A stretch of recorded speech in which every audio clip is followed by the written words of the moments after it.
A difficult week ahead in the coronavirus fight begins with a U.S. death toll nearing 10,000.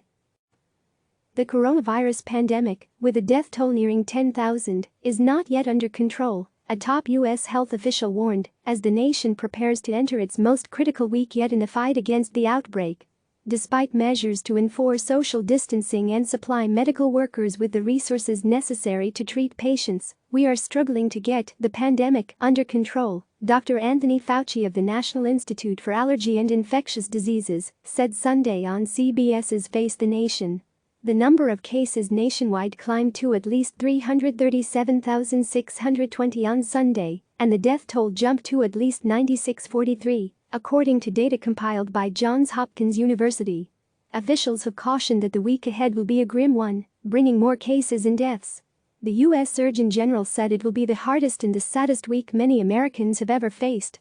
I want Americans to understand that as hard as this week is going to be, there is a light at the end of the tunnel, U.S. Surgeon General Vice Admiral Jerome Adams said on Fox News Sunday. He described the week ahead as a Pearl Harbor moment and a 9/11's moment. New York reports drop in deaths still. The weekend brought some promising news in New York, the state reporting the most cases and deaths. Governor Andrew Cuomo reported a drop in the daily number of reported deaths in the state on Sunday for the first time in days.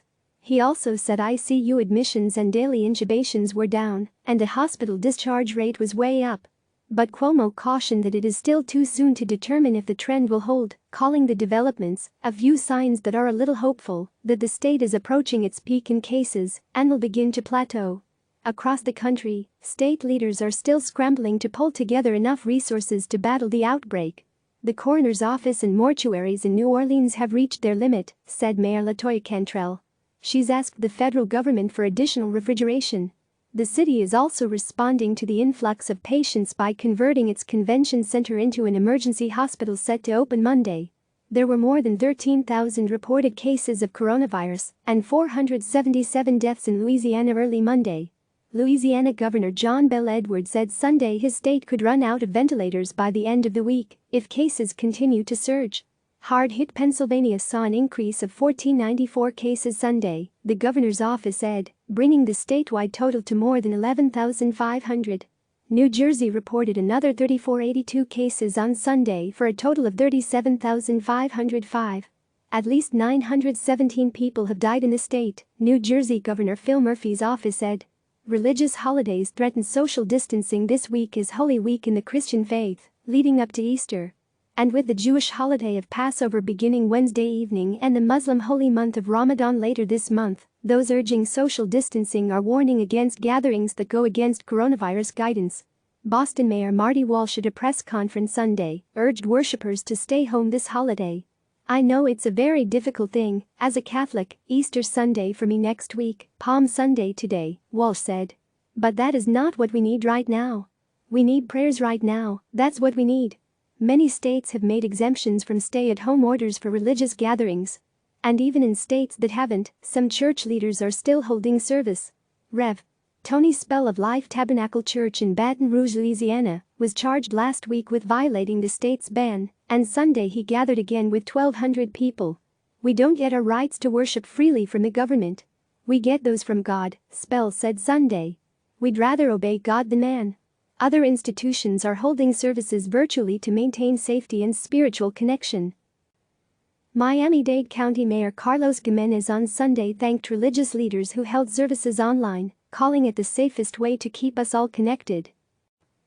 Distributing help to hotspots under the weight of the pandemic, individuals and officials are seeking innovative ways to help those most affected. The Department of Veterans Affairs will open more than 1,500 beds for civilians at hospitals in multiple states to alleviate the burden on hospitals under siege from coronavirus, according to VI Secretary Robert Wilkie. Aid from the VI will be distributed in New York, New Jersey, Louisiana, Michigan and Massachusetts. Californians are wearing homemade masks to avoid buying the medical masks needed at hospitals that are low on supplies. President Donald Trump on Friday announced guidance that Americans wear face coverings. Elsewhere, additional personnel, hospital beds and medical equipment are being brought in with the hope of relieving the growing strain on medical workers like Dr. Sneha Topke, who works in an emergency department in Brooklyn. She describes an emergency room where it seems almost every patient, no matter what they originally came in for, is found to have coronavirus, and where medical professionals are maneuvering through hallways where patients are put in beds and stretchers. Staff writes their name on the body covering personal protective equipment they wear, so patients have some sense of connection with the people treating them. I think we're still at the beginning and I am scared. I'm scared for myself and I'm scared for everyone in general. CNN's Dakin Andin, Sheena Jones, Laura Lai, Athena Jones and Christina Skiglia contributed to this report. Click subscribe to receive the latest news.